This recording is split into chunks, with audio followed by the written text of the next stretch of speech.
2025 সালে আন্তর্জাতিক টি-20তে সবচেয়ে বেশি উইকেট শিকারী বোলারদের তালিকায় 10 নম্বরে পাকিস্তানি স্পিনার আবরার আহমেদ। 18 ইনিংসে আবরার উইকেট শিকার করেছেন 22টি। এই তালিকার 9 নম্বরে টাইগার পেসার মুস্তাফিজুর রহমান। 17 ইনিংসে মুস্তাফিজ শিকার করেছেন 23 উইকেট। এই তালিকার 8 নম্বরে পাকিস্তানি পেসার হারিস রৌফ। 15 ইনিংসে হারিস রৌফ শিকার করেছেন 23 উইকেট। এই তালিকার 7 নম্বরে ভারতীয় স্পিনার বরুণ চক্রবর্তী। 12 ইনিংসে বরুণ শিকার করেছেন 23 উইকেট। এই তালিকার 6 নম্বরে টাইগার পেসার তাসকিন আহমেদ। 13 ইনিংসে তাসকিন শিকার করেছেন 24 উইকেট।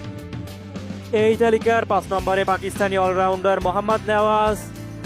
18 ইনিংসে নেওয়াজ শিকার করেছেন 25 উইকেট।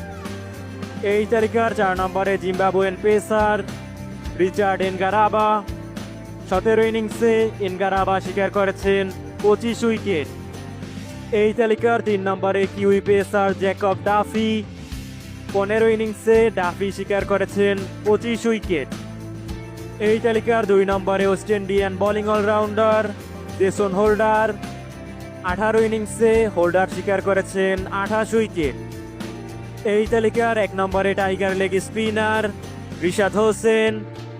22 ইনিংসে রিশাদ শিকার করেছেন 29 উইকেট।